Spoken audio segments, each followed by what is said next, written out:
ॐ सहना भवतु सहनौ भुनक्तु सह वीर्यं करवावहै तेजस्विनावधीतमस्तु मा विद्विषावहै। ॐ शान्ति शान्ति शान्तिः। गुरुब्रह्मा गुरुविष्णु गुरुदेवो महेश्वरः गुरु साक्षात् परब्रह्म तस्मै श्री गुरवे नमः। तस्मै श्री गुरवे नमः। भगवद्गीता ध्यान श्लोक। यं ब्रह्मा वरुणेन्द्ररुद्रमरुतः स्तुन्वन्ति दिव्यैस्तवैः वेदैः साङ्गपदक्रमोपनिषदैः गायन्ति यं सामगाः। ध्यानावस्थिततद्गतेन मनसा पश्यन्ति यं योगिनः यस्यान्तं न विदुःसुरासुरगणाः। देवाय तस्मै नमः। देवाय तस्मै नमः। अथ तृतीयोऽध्यायः कर्मयोगः। श्रीभगवानुवाच 31st shloka of the 3rd chapter। ये मे मतमिदं नित्यम् अनुतिष्यन्ति मानवाः श्रद्धावन्तो न सूयन्तः मुच्यन्ते तेऽपि कर्मभिः। Those men who constantly practice this teaching of mine, full of faith and without cavilling, they too are freed from actions. Yes. In the previous shloka, Bhagavan had said, keep your mind in me. That means abide in the self and then do all the karmas. So here he is telling one who practices without any doubt. See, it's usually what happens is this Bhagavad Gita was written around 5,000 years ago. And today if we say something to somebody and we ask to read Bhagavad Gita, they say, oh my God, it is 5,000 years old. Why should someone read that? Things have changed. We have developed so much. Why do we need Bhagavad Gita? Materially, of course, we don't need Bhagavad Gita because to study about computer science or physics or chemistry, we don't need Bhagavad Gita about the materialistic world. But Bhagavad Gita does not speak of those things. So it is very relevant. Even 5,000 years ago, if a child was born, I keep telling this, it would have a body, mind, intellect and a ego or consciousness. Both the ways it can be taken. Even today, if a child is born, it will have a body, mind, intellect and consciousness. Nothing special.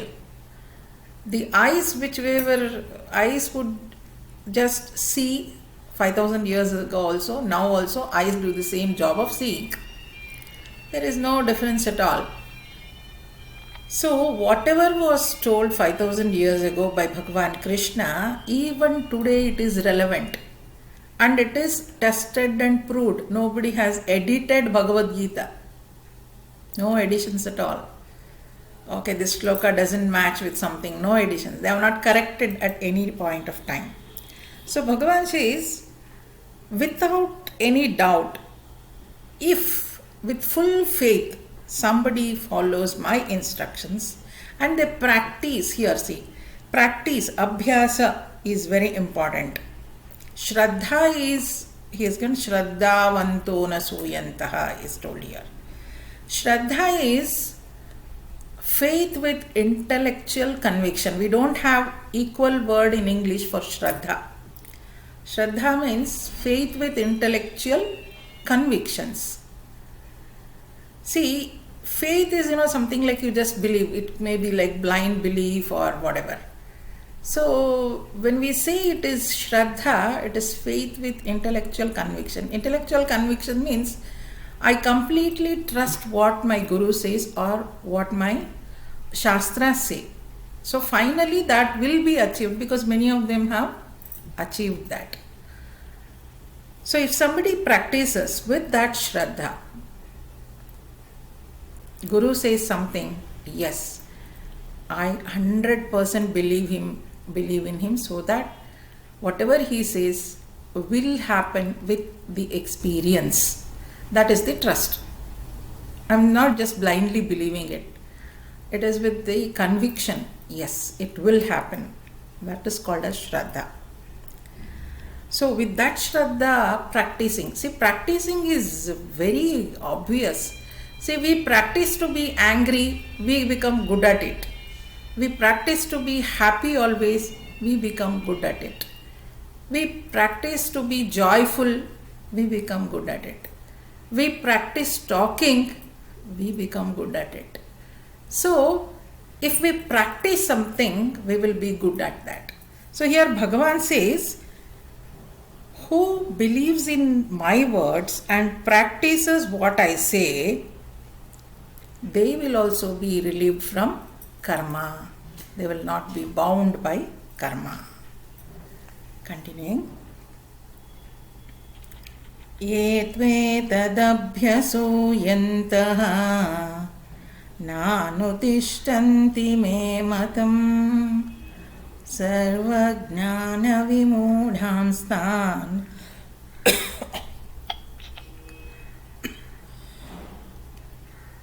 vidhi nashtana chetasaha. Sorry. Yes. But those who are caught by my teaching and do not practice it, deluded in all knowledge and devoid of discrimination, know them to be doomed to destruction. Yes. What does he say? Etvetadabhyasuyantah nanutishtanti me matam. People who doesn't trust me and they don't trust my sayings, they will not get any knowledge. They are ignorant. He says they are avivekis, that means they have no knowledge of anything at all and they will get destroyed. See, now the whole process is to get ourselves free from this karma binding. As we said, karma is ajnana, kama, karma, and then we go to rebirth, punarjanma. So if they don't follow all these things and try to get out of this karma, again and again they'll be born. Again and again they'll be born and they cannot really get this moksha. That is how they get destroyed. If they don't listen to these words and try to get out of this karma, that is, in the previous shloka is told, be free from karma. Last time I was telling you, being free from karma is, there are 3 steps. One is karma phala tyaga, the second one is karma tyaga, third one is kartrutva bhava tyaga. So this kartrutva bhava tyaga Bhagavan is telling here. So you practice in that way, offer everything to me and you do the karma, so that karmas will not bind you. Time and again, if we don't listen to him and we do the karma with the kartrutva bhava, again and again we will get bound by the karmas and we will be born again and again and again. And that will lead to destruction. That's what Bhagavan is telling. Continuing.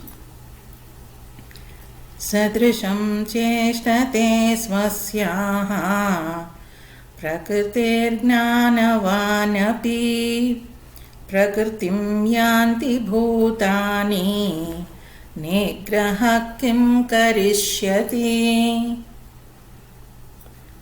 Even a wise man acts in accordance with his own nature. Beings will follow their own nature. What can restraints do? Yes. See, there are two things here now. Animals also behave according to the nature. And even an intellectual person behaves according to the nature.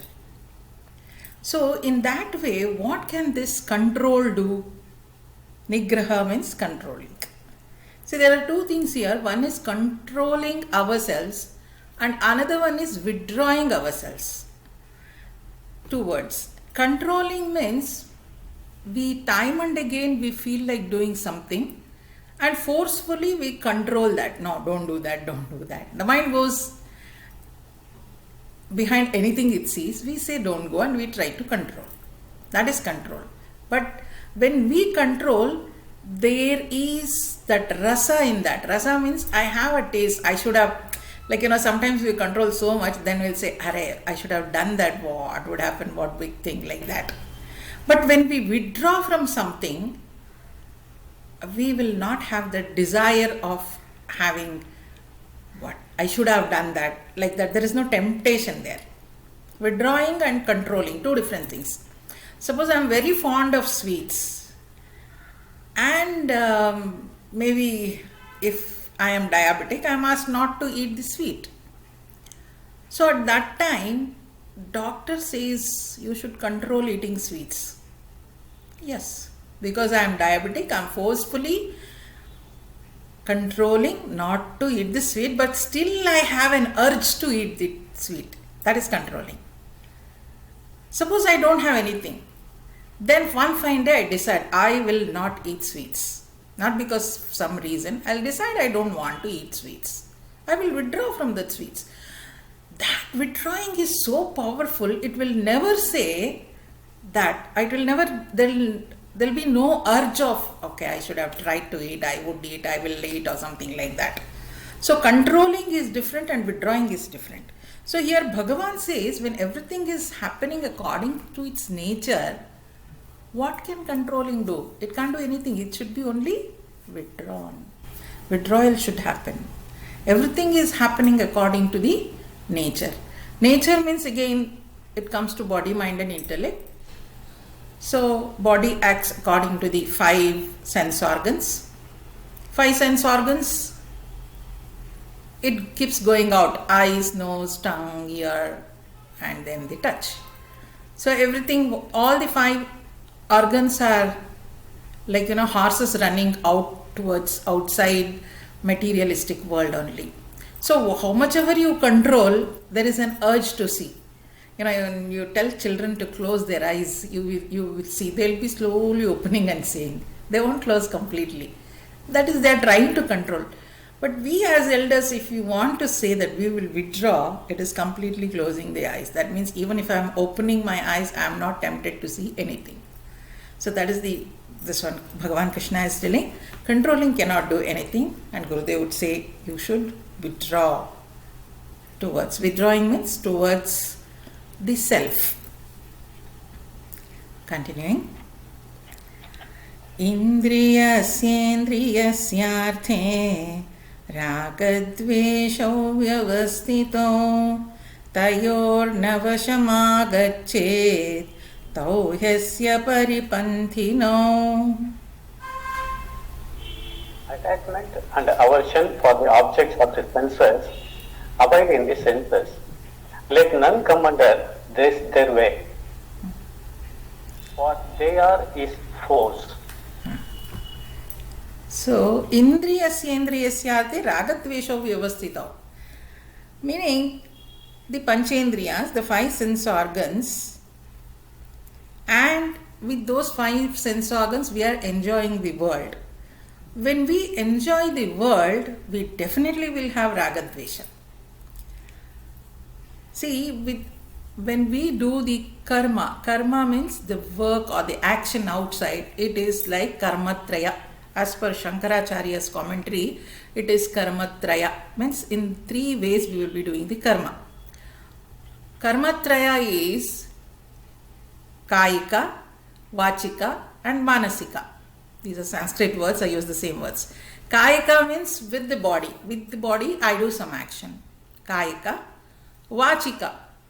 Through speech also I am doing some action. Manasika.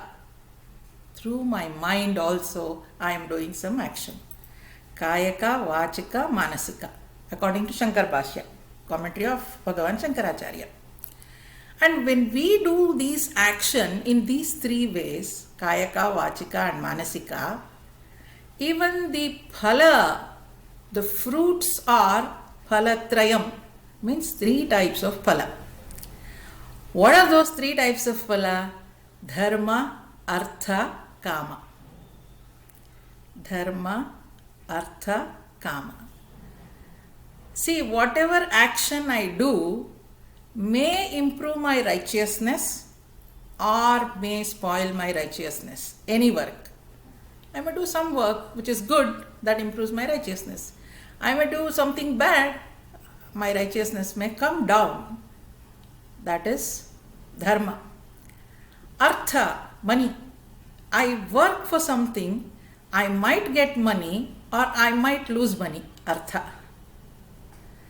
Dharma, Artha, Kama, Phalatraya. Kama is whatever action I do, it might increase my desires or it might decrease my desires. How beautifully Bhagavan Shankara has told.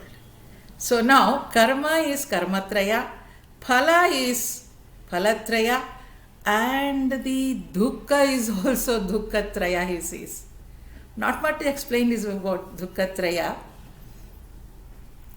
Why it is dukkhatraya?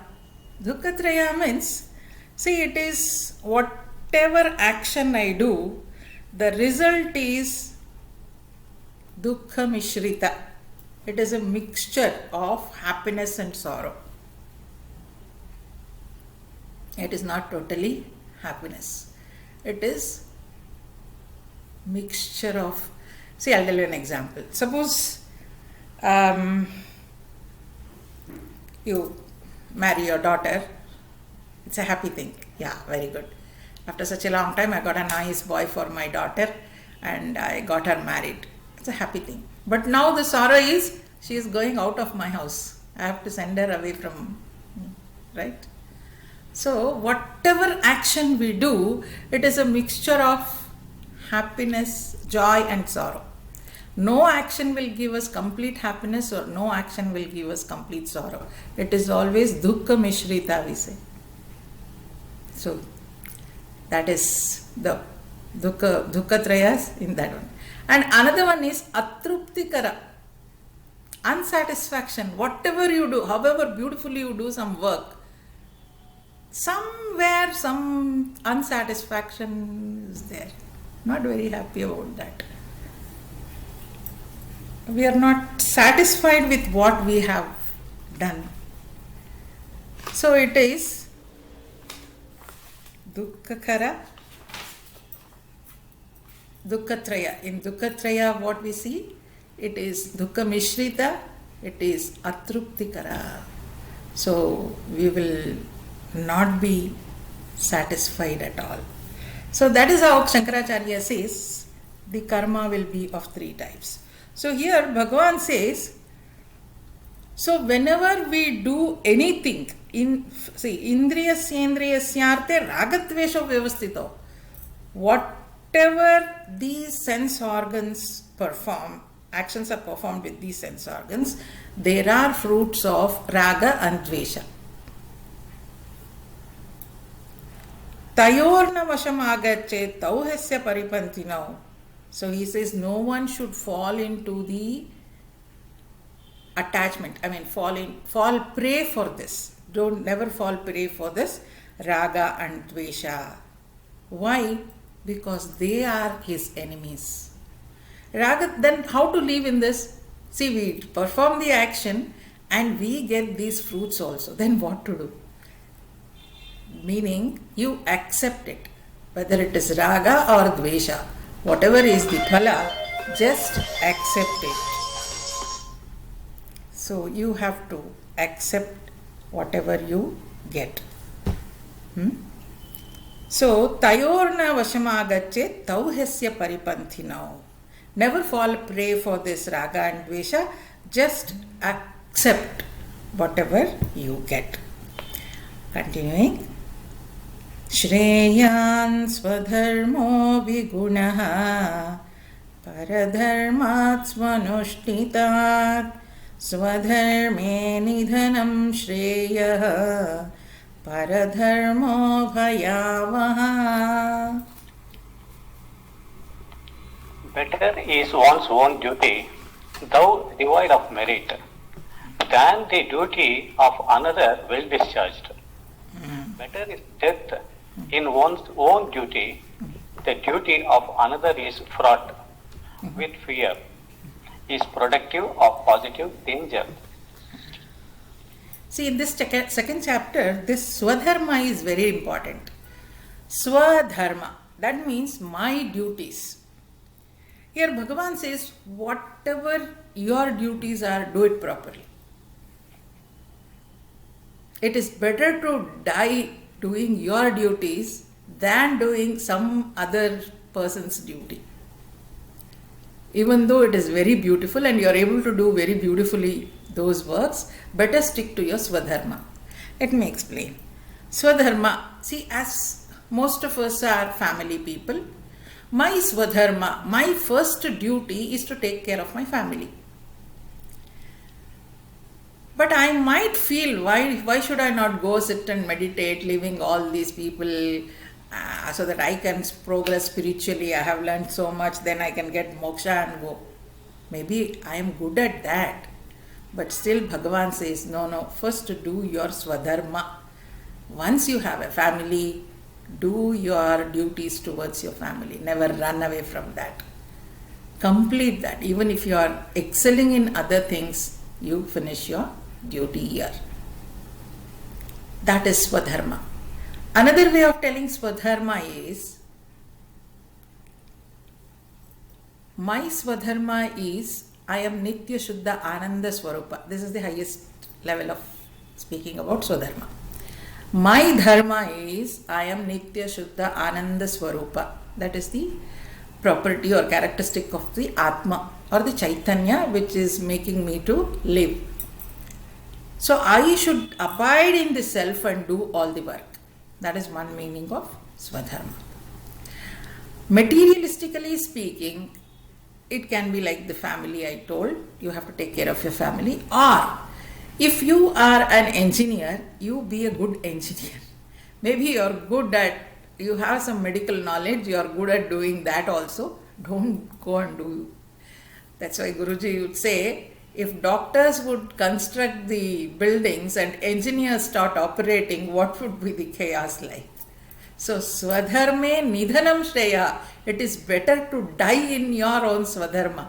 Don't try to go and do something which you are not good at. Whatever you are doing, Swadharma is that. My Dharma. I choose to be this, I will live and abide by that Dharma. That is how it is told here. So, Shreyan Swadharmo Vigunaha Paradharmat Swanushtitat Swadharme Nidhanam Shreyaha Paradharmo Bhayavaha. Paradharmo Bhayavaha. It leads to fear. Paradharma leads to fear. How I'll tell you. See, if I'm an engineer and I want to do an operation, I know something about medicine and I have learned a little. It is not that I totally don't know, but still I know something about medicine and I just do a dressing for some wound or something which with all the knowledge I have. When I do that, I'll really have a fear in me. What did I do? Did I do the right thing? Hope so, I have done the right thing. Because I am not a master in that. That is not my Swadharma. Whereas as an engineer, I'm well versed in buildings and doing everything, and it is my left hand job to do anything here. So I have full confidence in what I am doing. So if I do something other than that, like even in a family, if I'm not taking care of I decide to go and meditate in Himalayas, I sit there and start meditating, I will be thinking, what has happened to my children? There is a fear in me. Totally I'll not be able to get absorbed in what I have to do. Paradharmo bhayavaha. That means that's not my dharma. That is why Krishna says, Swadharme nidhanam shreyaha Do your duty. It is better to do your duty only. Now Arjuna has a question. What is this question? We will see. Arjuna uvacha atha kena prayuktoyam papam charati purushaha anichannapi vashneya baladiva niyojitaha. But impelled by what does man commit sin, though against his wishes, Vashenya, constrained as it were by force. See, Arjuna's question is, now Krishna has asked you practice all these things and everything, but here Arjuna has got a question. Athakena prayokyonam papam charati purusha. See, man, though he desires not to do any mistake, something in him pushes him to do the wrong thing. He is driven by something and he is forced. We say, no, I really didn't want to do that, but I was forced to do that. I didn't know how it happened. I didn't want to do it really, but it just happened. Why? I don't know. So Arjuna's question is also like that. Anichannapi means I really don't want, but still it happens. People, they just do it as if somebody is pushing them from inside and they do those work. What is that urge? Why is that happening? Who is the person who is tempting them to go in the wrong way? Or who is that? What is that which is pushing them to forcefully do that job? That is Arjuna's question. So Bhagavan answers, Shri Bhagavanuvāca Kāmayesha Krodhayesha Rajo Guna Samudbhavaha Mahashano Mahapapma Vidyena Miha Vairinam Dhumrena Vriyate Vahni Yatha darsho malena cha yatolbena vruto garbham tata te nedamavrutam. The blessed Lord said, it is desire, it is anger, born of the active, all devouring, all sinful. Know this as the foe ear in this world. As fire is enveloped by smoke, as mirror by dust, as embryo by the womb, so this wisdom is enveloped by that desire or anger. So Bhagavan says, who is that? Who is that? What is that strength that pushes the man? Even we have experienced, right? Many times we feel, yes, I didn't want to do that, but still we do it. We'll feel, no, I'm not going to that movie at all. But we don't know. Somebody calls us and we are gone. We'll say we are not going to eat these things. But we don't know. Sometimes, somewhere we miss that. We eat everything and come home. Right? It happens. It happens. So Arjuna's question is, why does that happen? So he says, Kama esha krodha esha. It is because of the desire you have. Unknowingly, that desire is there. And the other name is Krodha. That means anger. Rajoguna samudbhavam. From where does this come? This is from the Rajoguna. See, in gunas also we have Sattva Guna, Rajoguna and Tamoguna. So Rajoguna is overdoing things, being overactive. So being overactive, Rajoguna samudbhavam. This being overactive, that makes us do all those things. Mahashano mahapapma vidyena miha vairinam. So the enemy which actually gulps everything is this desire. Desire is the main thing that actually makes us do the wrong thing, and that is the desire that makes us become angry also. Why will that happen? Though I have viveka, that means I have the wisdom, but still why this kama and krodha are coming up?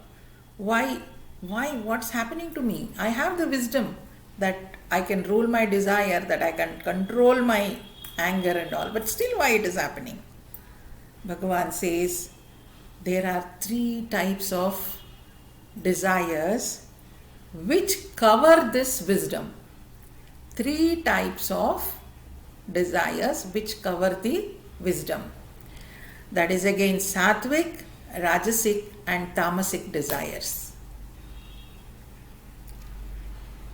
So he is giving 3 examples here, beautiful examples. This sattvic desires, no? See, there is a fire and there is some smoke there. But you are not able to see the fire properly. So what we do, if we just do oof, blow that smoke, you can see the fire beautifully. That means those sattvic desires are so subtle that if you just wave it off, it will go, and this viveka, wisdom, will appear there. That means they are not so strong desires. Wisdom, once that is just moved, then the wisdom is there and it will take over. It will say, okay, you're not going to do that. That is the sattvic desires. Yes, it is sattvic desires are like that. Think that you want to, sattvic desire, let me tell an example. You feel that you have to go to a temple, that is also desire. Huh? You have to go to temple, to Kanyakumari. And then finally you are not able to go, feel it's okay. It's okay, sattvic desire. You did oof, it's gone. Wisdom says you don't have the money, you can't travel on those days, or something, some problem is there, somebody is coming to your house. So you did oof, it's gone. No problem at all. Second type of desire is like, there is a mirror and there is some dust sitting on that. If you do oof, it will not go. You must see in your, every day in the bathroom mirror, you will be seeing, you are not able to see the face properly. What we do, we sprinkle some water, take a newspaper and rub round, up, down, everything we will just rub, and after 5 minutes it will be clean, right? It is little effort is needed than the smoke and the fire. So they are such desires. They are rajasic desires. These rajasic desires, maybe I can give an example. There is a marriage which you have to attend of a very close relative. You are very, very close and you want to attend that. And somebody comes to your house on that day. You have to go, you want to go, but he is still there. Even though we are talking to the person who has come to the house, our mind will always be where? In the wedding. I had to go to the wedding, I missed it. That is rajasic. But after some time, of course, if you just convince it's okay, I can go to the reception or something, and then I just feel it's okay. It's like, the mirror is there and I have rubbed that desire. That is rajasic desire. Then comes this tamasic desire.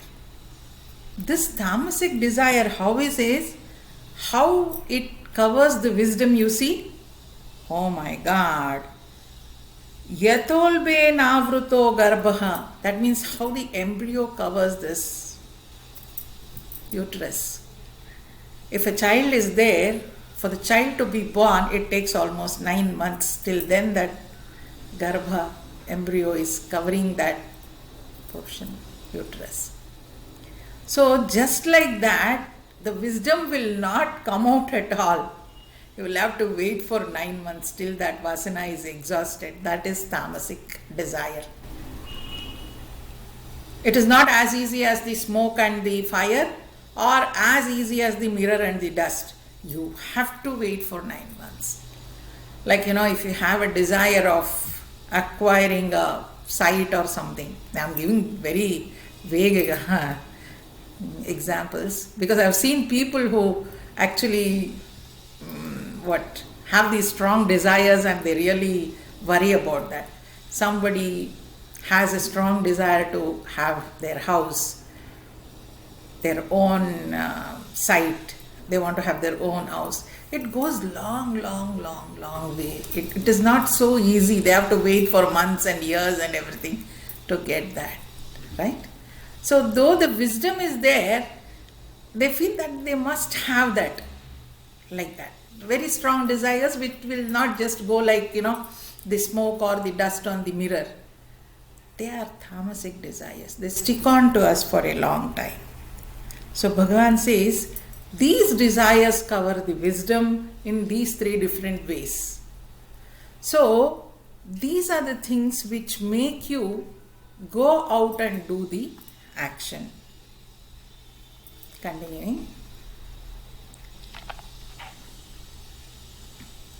Avritam jnanametena jnanino nityavairina kamarupena kaunteya dushpurena nalena cha.